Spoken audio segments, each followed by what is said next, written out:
when you're a student, you revolve around assignments and homeworks and grades. And when you're in love, you revolve around the object of your romantic emotions.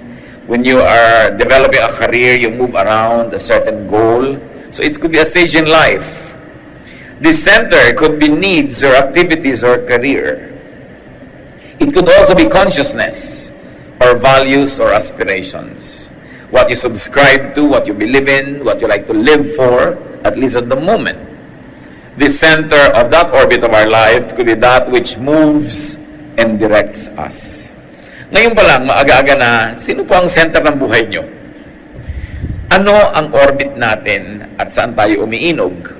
What or who is the center of your orbit around which you live and survive and would like to spend the rest of your time? One important thing to remember is that we move in orbits of time. Yung mga orbits of time. Sometimes it's an orbit of infancy or childhood, youth, or adulthood. Sometimes it's the orbit of seconds and minutes, hours, days, weeks, months, seasons, years. But there's a time for specific activities. As the Bible says in Ecclesiastes 3, 1-8, everything on earth has its own time and its own season. There is a time for birth and death, planting and reaping, for killing and healing, destroying and building, for crying and laughing, weeping and dancing, for throwing stones and gathering stones, embracing and parting. There is a time for finding and losing, keeping and giving, for tearing and sowing, listening and speaking. There's also a time for love and hate, for war and peace. May panahon. Kaya yung orbit na sinusundan natin sa Earth, may panahon ng mga seasons. Sa 4-season countries and places, may panahon ng winter, merong autumn, merong spring, may summer. Dahil nandun yung planeta sa orbit na yun, sa lugar na yun. Time keeps moving. And many adults begin to see and even mourn this, especially those who are above 50. Naisip-isip mo na, ang bilis ng panahon, gabi na naman, hapon na naman, umaga na naman. Bakit naisip mabilis ang panahon? Kasi parang malapit nang lumubog ang iyong araw sa buhay. Parang malapit ka nang dumating sa end of this earthly life. While many people will rejoice meeting their Creator, many people have anxieties, and some people would like to extend their earthly lives.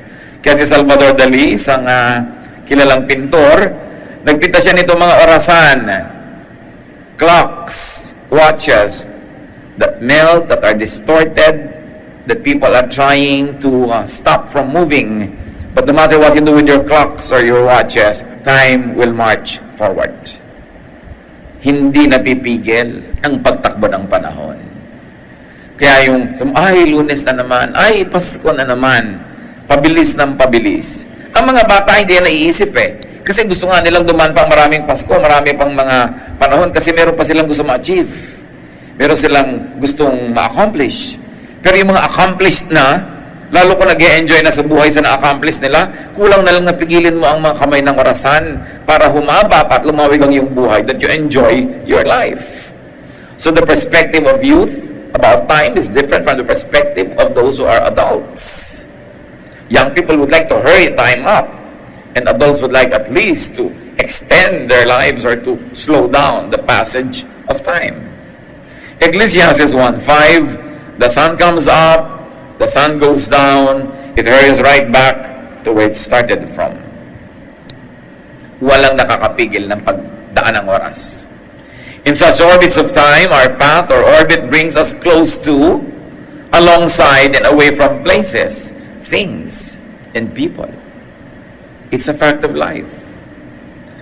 Pagka ikaw ay bata, magsisimula ka pumasok sa eskwela, nalalayo ka sa iyong magulang, at least during the school hours. Pero nalalapit ka naman sa mga ka-eskwela mo. Pag mag-aasawa ka na, kahit paano, napapalayo ka sa iyong mga kapatid at mga magulang, napapalapit ka naman sa iyong kabiyak. Pagka ikaw ay magtatrabaho, lalo abroad, napapalayo ka sa iyong pamilya, napapalapit ka naman sa mga bago mong kaibigan, sa mga bago mong makakasama sa buhay. Every time that there's movement of time, we are drawn closer or taken away from people that we value. We are being taken to new places, nearer and nearer to different places, and farther from the usual places. So our life orbits are all about time sharing. It's temporary. It's dynamic. Isa po sa mga napaka-enjoyable kong karanasan when it comes to interacting with many cultures was when I worked abroad. And there were at least 30 different nationalities in one compound, and you encounter them every day. Hindi na yun mauulit kahit kailan. Kaya sayang naman yung panahon kung nandun ka sa isang international community, wala kang ginawa kundi magsiksik din sa iyong tribo, sa iyong grupo, at hindi ka na nakihalubilo. Kasi uuwi ka rin, kasama mo pa rin yung mga dati mong katribo, hindi mo na makakasama uli yung mga nagkita-kita lang kayo sa isang lugar dahil pinagtagpo-tagpo kayo doon ng inyong mga kapalaran. We move in time. We move in orbits of space. Space keeps moving and changing. Like the planets, the universe, the Milky Way. No heavenly body will be in the same spot again ever. Tulad din tayo. We will never be in the same place, the same situation, with the same people, in the same level of mentality where we are now. Pag lumampas yun, tapos na. The earth is never in the same spot, at least in any man's lifetime. So our activities bring us to different places, different planes and dimensions of space. Nararanasan mong nasa taas, nasa baba, nasa gilid, nasa gitna, nasa sulok, sa iba't ibang paglipas ng panahon. Our activities make us change the configurations, even of the same space where we are. In such orbits of space, like time, our path brings us close to, alongside, and away from places, things, people. Pag nalalapit ka sa isang bagay, nalalayo ka sa iba. The law of impenetrability says only one thing occupies one place at one time. You cannot be close to everybody. When you're close to someone, it becomes necessary that you are not that close to everyone else. Kaya pinipili. Pagkausap ko kayo, wala na kayo pwedeng kausap. Pag nandito ako, hindi ako pwedeng nasa ibang lugar. Dahil ganun talaga ang panahon at ang espasyo. Our position in, use of, and relation to space makes us share it with other people, beings, and things that are brought by their own orbits and cycles to the same place at the same time. Tingnan niyo mga katabi niyo ngayon, dinala yan dyan ang kanyang kapalaran. Pero yung consciousness mo last week, last year, yung health mo ngayon, next week, kahit magkatabi-tabi kayo paulit-ulit, hindi laging pareho. Hindi yun nauulit. So life is all about space sharing. You share a row of seats in an airplane with several people. You share a row of apartments with several residents for a while. You share space. Sometimes it's about sharing the same space and things with others who come even at a later time. Ano yun? Yung mga namamana. Ecclesiastes 1:4, people come and people go, but still the world never changes. So yung lugar mo ngayon, i-occupy ng iba. Yung bahay na tinitirahan mo ngayon, iba yung nakatira noon. Ecclesiastes 2:18-20, sabi ni Solomon, suddenly I realized that others would someday get everything I had worked for so hard. Then I started hating it all.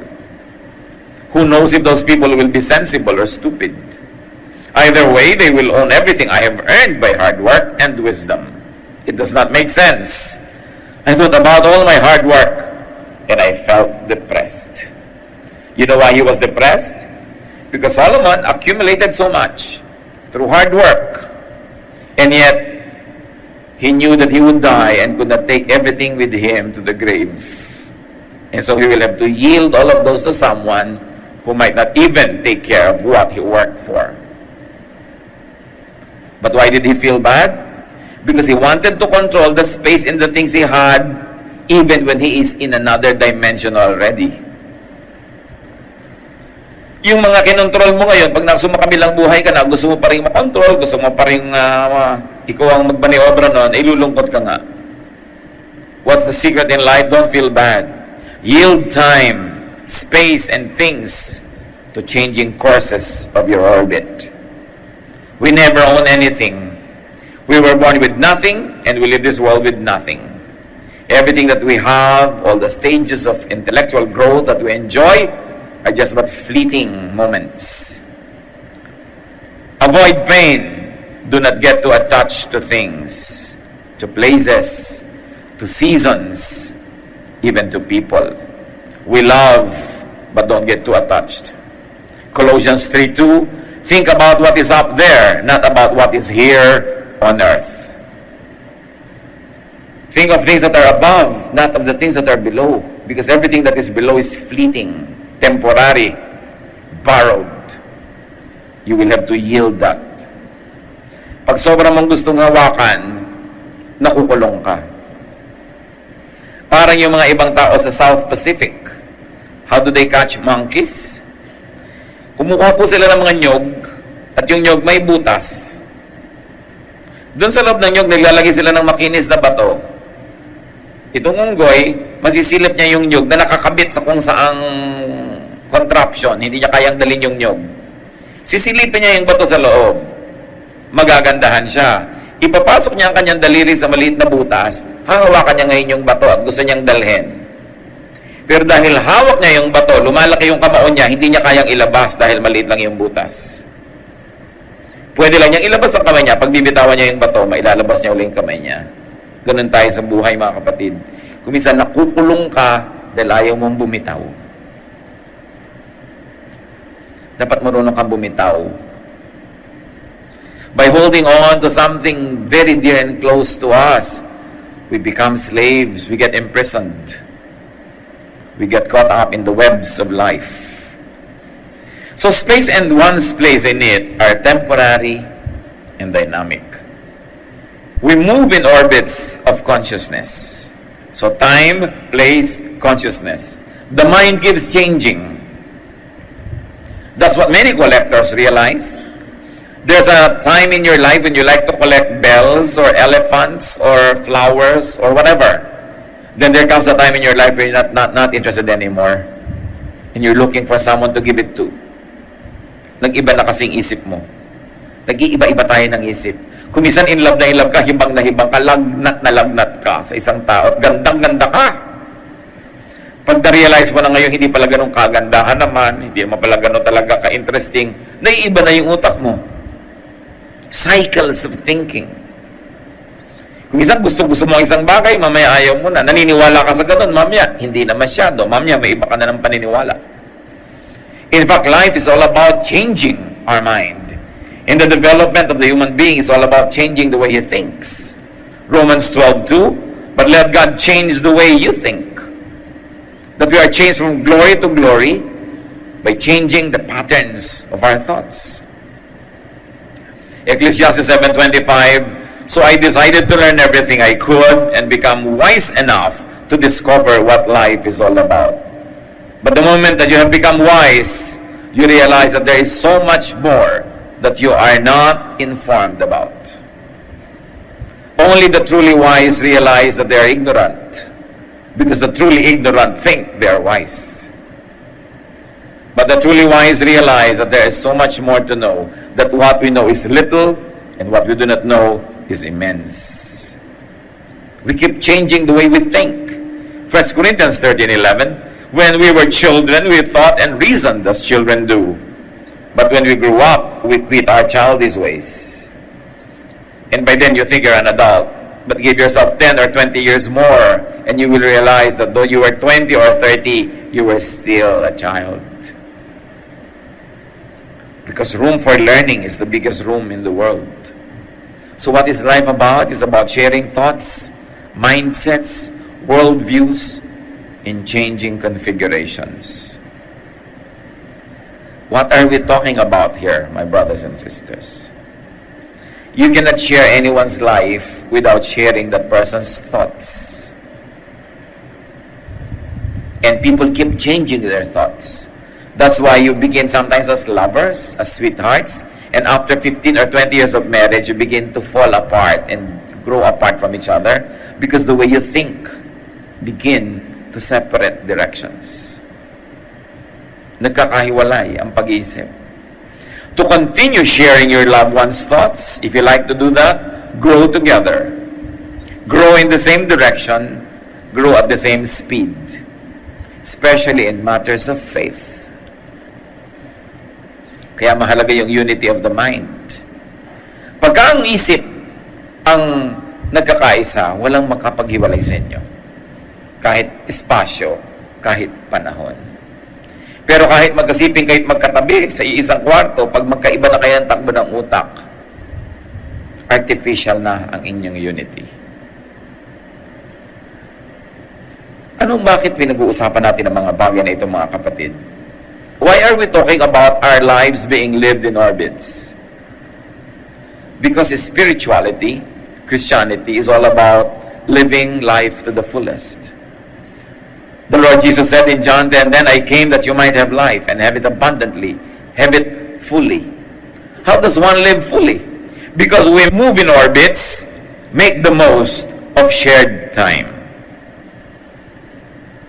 Colossians 4:5, always make good use of the time. Pag may kasama kayo ngayon, mga kapatid, enjoy na. Enjoyin nyo yung pagsasama ninyo. Kung kayo ay nasa maginaw na klima, enjoyin nyo yung ginaw.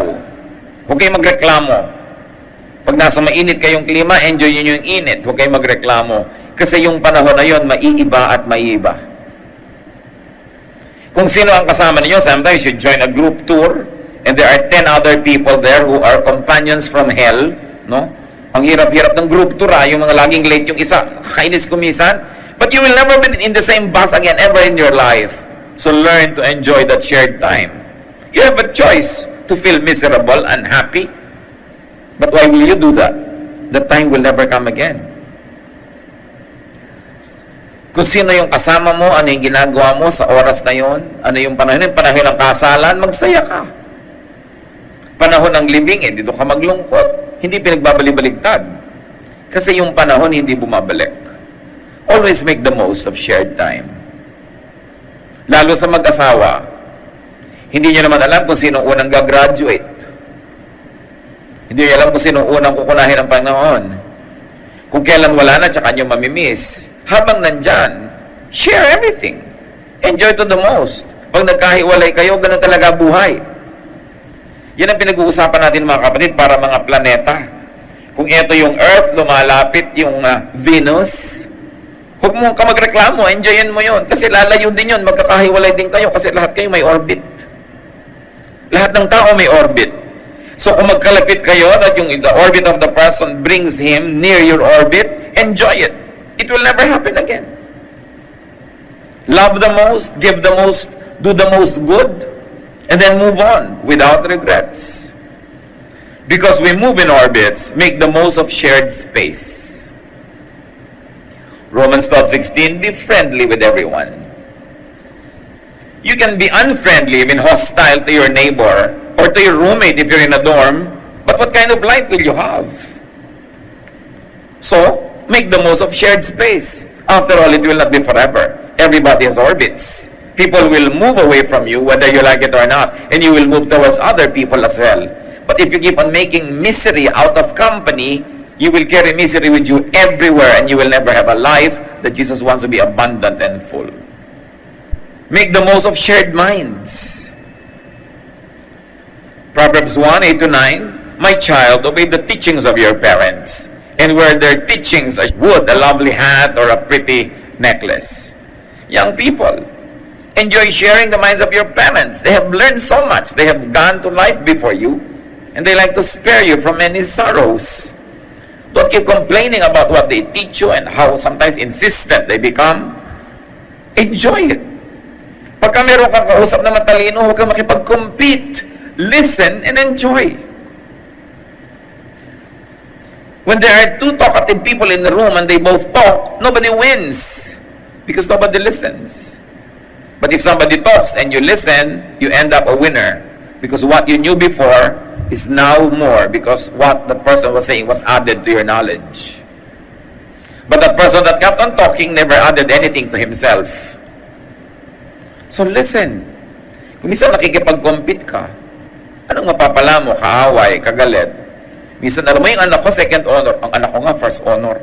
O, ano ngayon ang hinahanap mo? Away? Hayaan mo lang siya, appreciatein mo lang. Ganito yung mentality ng kausap mo. Alangan mong ibahin mo siya. Amo ka, ang yaman-yaman mo, ang dami mo nang nalaman sa buhay, meron ka empleyado, inahanap mo sa kanya yung talino mo. Eh kung ganun kayo, di siya katalino, di dapat hindi ka mo na siya tauhan.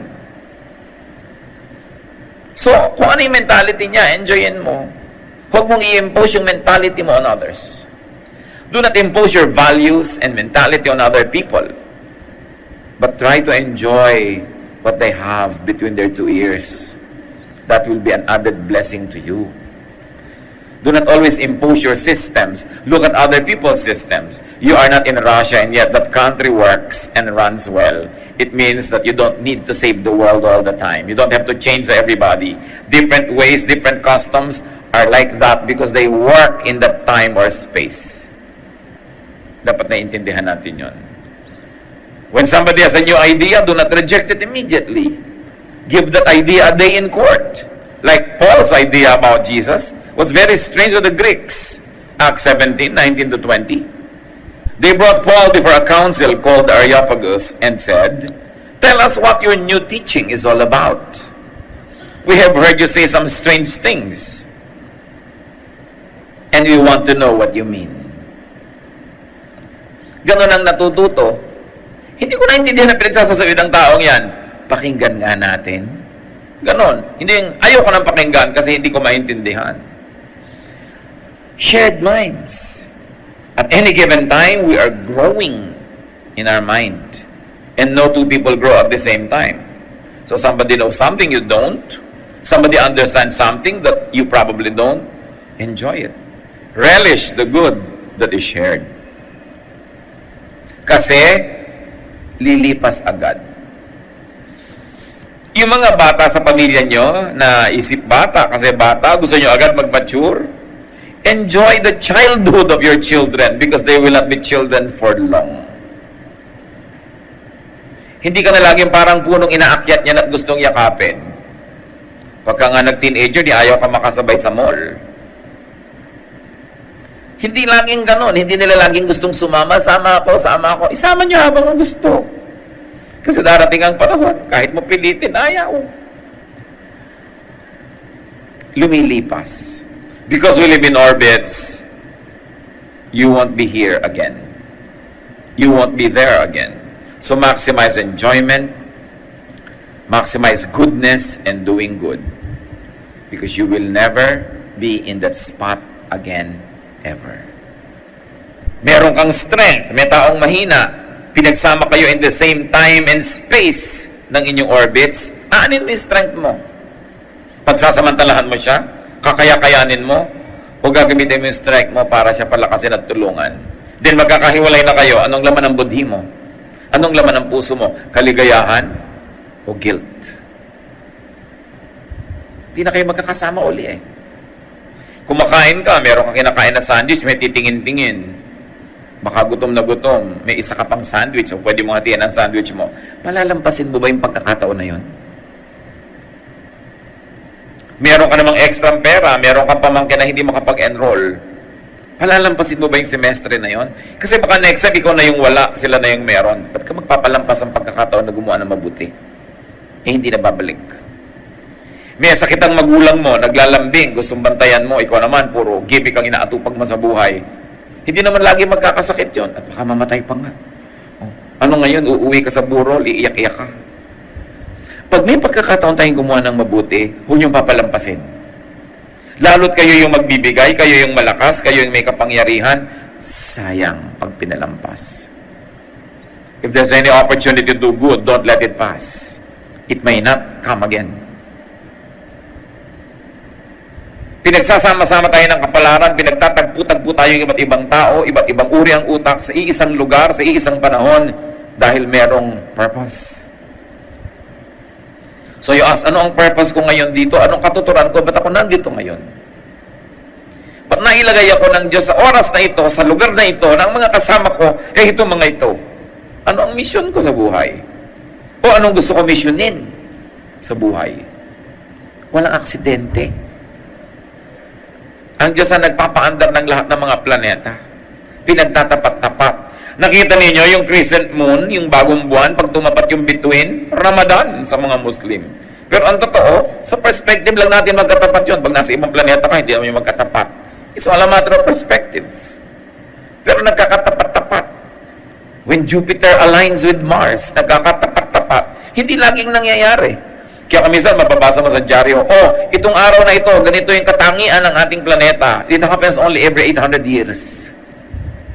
Ganito ang buhay Nasa isang lugar ka, nasa isang panahon ka, meron kang dapat matutunan, malasap, ma-enjoy, meron kang dapat tanggalin, ikabit, dagdagan, hingin, ibigay. Dapat gising ang isip mo para gawin yun, para hindi sayang. Ecclesiastes 3:12-13, I know that there is nothing better for people than to be happy and do good while they live, that each of them may eat and drink and find satisfaction in all their toil. This is the gift of God. There is something for you to enjoy, a very nice morning. Drop what you do and enjoy the morning. You may never have ever a morning like that ever again. Surely there will be another morning tomorrow, but are you sure that you'll be here tomorrow? Or even if you were here, will the morning be the same? Never. Life is all a matter of choices. Every minute, every second, you're choosing. And the people of God should not be confused anymore to choose between good and bad. The confusion or the joy should be the choosing between good or better or best. If we are spiritually informed, we will keep on making very, very excellent choices. Not always perfect choices, but nearly perfect.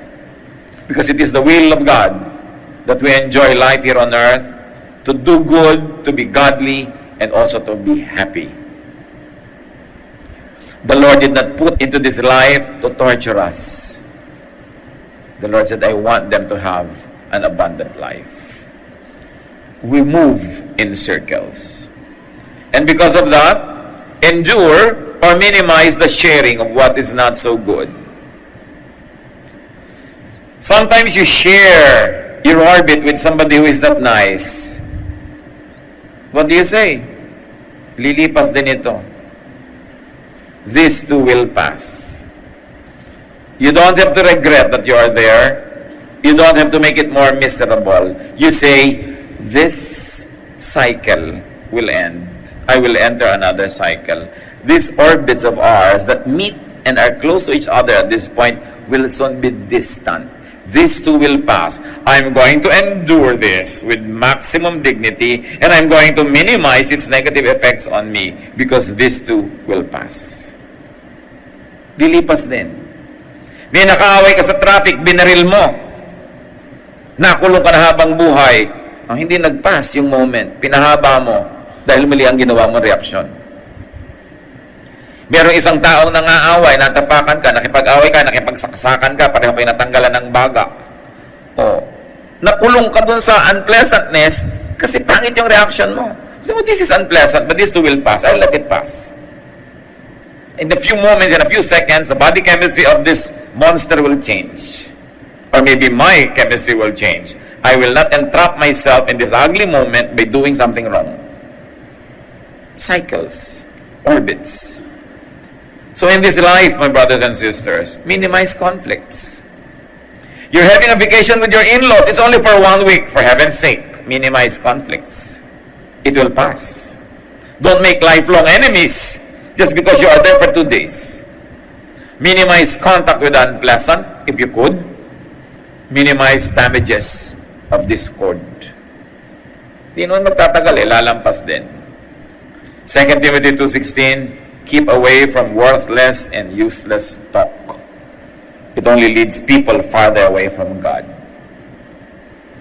Titus 3:9-10, but don't have anything to do with stupid arguments, and stay away from disagreements and quarrels. Such arguments are useless and senseless. Warm troublemakers once or twice, then don't have anything else to do with them. Umiwas ka. May taong war freak, may taong mapang-away, may taong violent, umiwas ka. You're driving, somebody's always cutting you, somebody's driving so terribly, umiwas ka. Avoid. Don't race the driver. No, don't blow your horn and bring your face out the window at makipag-away ka pa. Dahil lalampas din yun. Palampasin mo.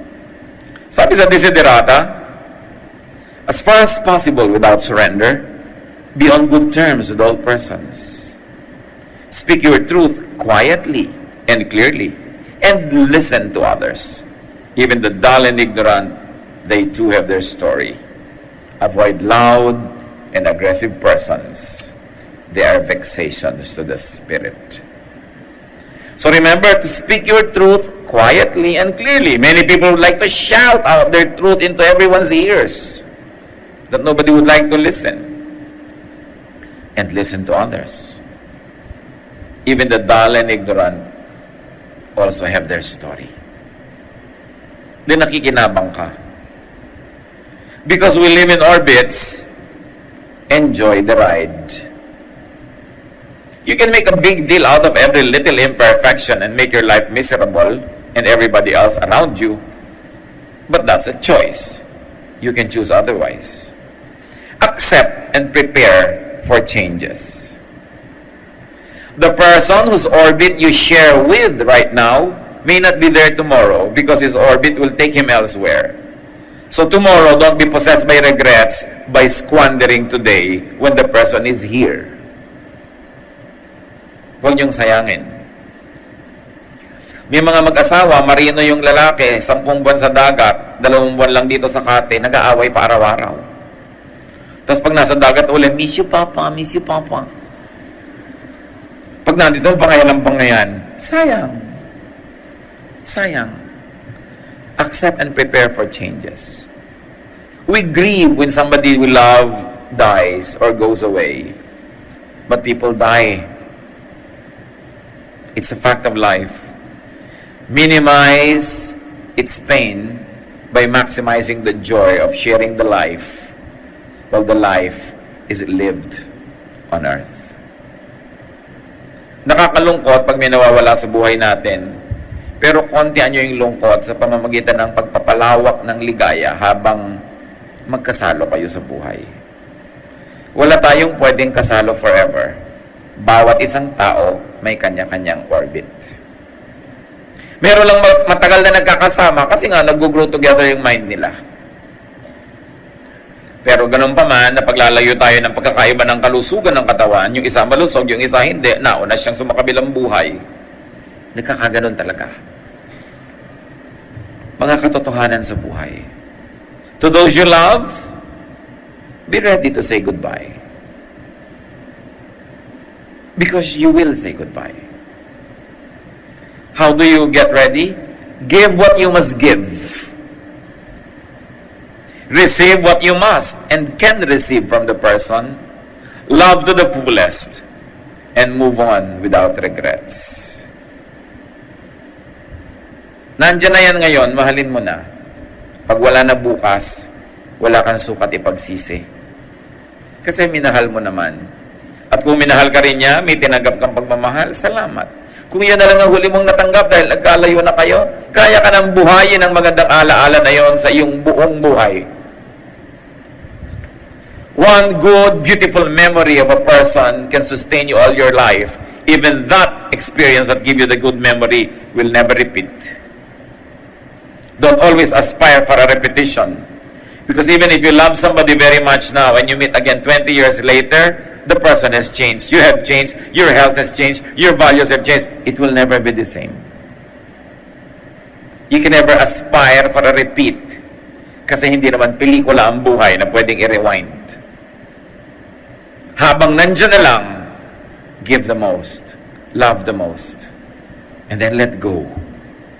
Because that's what life is all about. Be hopeful to say, see you again. Be hopeful that your orbits cross again. But even if your orbits don't cross again, you can be sustained by your beautiful memories if you made them beautiful. And to those you dislike, always say, this too will pass. Ayoko sa teacher na to, one sem lang ito. This too will pass. No? Nakikipagbakasyon ka with people you don't like. This too will pass. I will never damage them permanently, nor myself. And then be glad to say goodbye. Because you will. Matatapos din yun. And to those that you do not know yet, be eager, though careful, to say hello. Because so many things can be started with a hello. You can start World War III with a hello, or you can start another Romeo and Juliet episode. So be careful, but be eager. Laban was saying goodbye to his daughters because Jacob would take them to his home country. Laban also said, this pile of rocks means that the Lord will watch us both while we are apart from each other.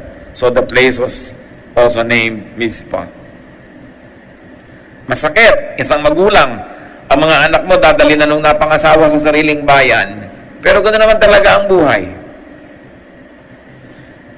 Sobrang selfishness pagka ang magulang ayaw pag-asawahin yung anak. At pag namatay na kayo, sino kasama ngayon na anak nyo sa buhay? Huwag lang masyadong maaga, 14 pa lang, gusto nang may makasama. Aga naman nun. No? Kailangan naman medyo maghintay-hintay ng panahon. Life has givens. Nakatakda. Hindi mo na pwedeng palitan pa. Tanggapin mo ang dapat tanggapin, baguhin mo ang pwedeng baguhin, at mabuhay ka na payapa. Ecclesiastes 1:4, people come and people go, but still the world never changes. Ecclesiastes 1:5, the sun comes up, the sun goes down, it hurries back to where it started from. Life is full of cycles. History repeats itself, they say. Ecclesiastes 1:6, the wind blows south, the wind blows north. Round and round it blows over and over again. Life is about circles. At any given time, somebody's beginning, somebody's ending, somebody's in the middle. It's about circles. You must understand that the sentiment of the beginner is different from the sentiment of that who is going to end a circle or a cycle. Expand the way you understand people.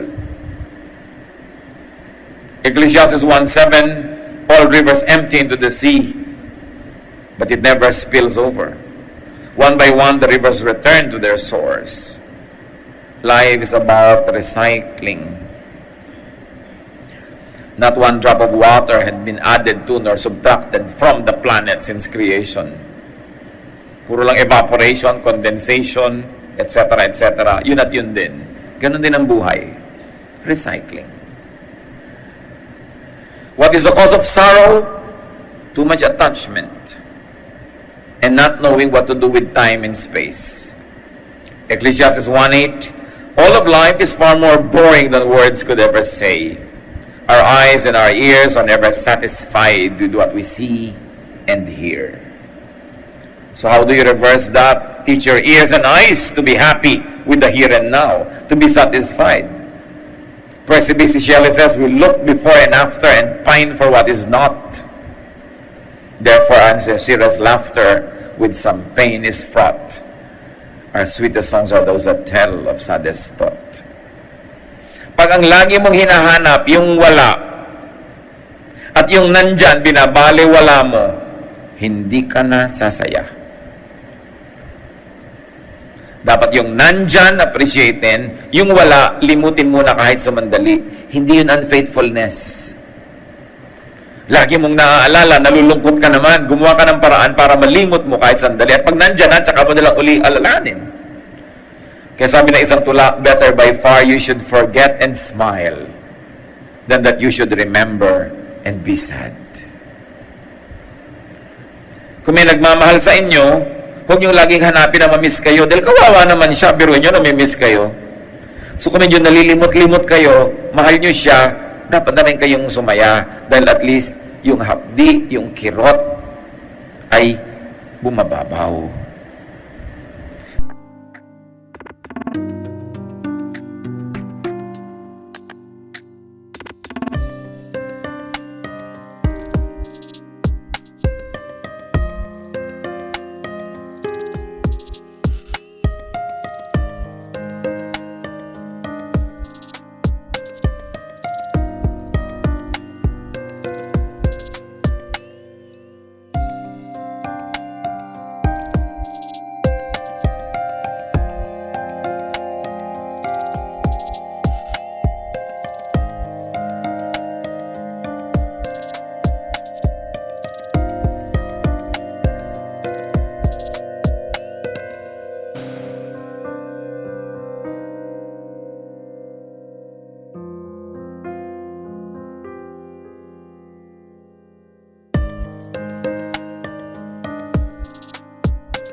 O pag may minamahal ka, di ba ang gusto mo maging independent siya? Para wala ka at nandyan ka, mabuhay siya. Mga magulang, pag naputol na ang pusod ng bata mula sa sinapupunan ng ina, nagsimula na yung pagiging independent. Dapat natin siyang tulungan na makatayo mag-isa na hindi lagi nakaasa sa atin. Kasi hindi naman tayo lagi nandyan. So one of the best gifts that we can give to our children is to teach them to live their cycles and their paths and their orbits. Kahit hindi tayo kasali. Kesa lagi tayo nakasali pero nakasandal sila tumaasa. There's always a parting, a letting go in life. And those that hold on too much and too tightly and too long are the ones who suffer. And you make everyone else around you suffer as well. The joy and the peace of life is in letting go. To enjoy it while it's here and to let go when it has to go away. Ecclesiastes 1:9. Everything that happens has happened before. Nothing is new. Nothing under the sun. So learn from the patterns. Don't reinvent the wheel. Young people, learn from your parents. Learn from the experiences of the generations ahead of us and who went before us. Because things just keep repeating. Ecclesiastes 1:10, someone might say, here is something new, but it happened long before we were born. Paulit-ulit lang ang lahat, tulad ng fashion. Ecclesiastes 1:11, no one who lived in the past is remembered anymore, and everyone yet to be born will be forgotten too. So do not aspire for remembrance or legacy to the point of not living a full life, to the point of being unkind to others, just so that you will be remembered, you'll be great, because nobody will remember beyond 3 generations. Yung mga photo albums natin, kung uso pa yon, papahalaga lang nga kayo. Siguro, yung mga anak nyo, pagka kayo sumakabilang buhay, pahalagahan nyo ng konti. Mga apo nyo, naku, ano yung mga album nyo? Diba? May iba na silang halaga, may iba ng buhay. So, huwag ka nang, gusto mo pa na wala ka na, pinapahalagahan ka pa. Ang mahalaga habang nandito ka, mahalaga ka sa iba, mahalaga yung iba sa'yo, nagmamahalan kayo. At kung wala ka na, di wala ka na, graduate. Pero kung minsan sa kahalagahan sa iyo na magiging darating pa ng mga impression sa iyo, hindi ka tuloy na buhay ng totoo sa sarili ngayon, hindi ka na nakakain ng gusto mo, hindi mo nagawa yung gusto mong gawin dahil wala ka iniisip kundi image, legacy, tapos namatay ka na, yung buhay mo unlived. It is sad because there are many unlived lives because the people who were assigned to live them are giving everyone else a show or living in a fantasy. But we have our own lives to live. Make sure you live your life. No one will live it for you. And don't ask others to be extensions of your life so that they will live your life for you. They have their lives to live and you have yours. Everyone has a path. Everyone has an orbit. It is unkind to derail other people from their own orbits because you want them to be under your shadow. It is unkind to dominate people, to dictate upon them. They have their own orbits and you have yours. Do not contend with the orbits of life. You will never win. You will only be miserable and you'll be unhappy.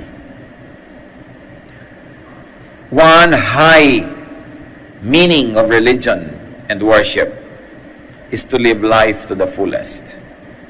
Worship of God is not always about a formal activity that ends in time and begins in time and has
Philippians 3:13, my friends, I don't feel that I have already arrived, but I forget what is behind, and I struggle for what is ahead. When you keep on looking backward, especially with regrets, or pain, or sorrow, or hatred, or envy, you are wasting the here and now, because you are accommodating what is already gone. Look around you, live life to the fullest. Yesterday is a spent and cash check. Tomorrow is only a promissory note. Only today is cold cash. Don't forget to enjoy it, because the enjoyment of God-given life is worship also. Life is lived in orbits. Do not waste time, space, and stages. The Lord said, I came that you might have life and have it to the full. Ama naming Diyos, salamat dahil mahal niyo kami. Salamat dahil may plano kayo para sa amin. Salamat dahil may mga itinakda kayong dapat maganap. May tamang panahon ng pagsilang namin at paglipat sa kabilang buhay. Turuan mo kami, Panginoon, na huwag mag-aksaya ng oras. At huwag din kami mag-aksaya ng oras ng iba.